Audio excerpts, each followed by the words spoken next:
there's some bubble right in the middle. What a pain.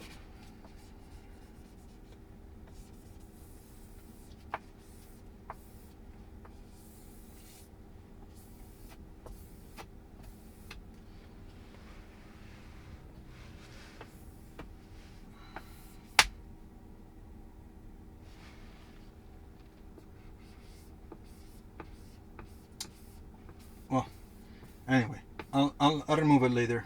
It just takes a bit of time. So you just need to figure out when you place the plastic, the cover, that you attach the screen protector really well at first, so you don't get any bubble, which is just a pain to remove it.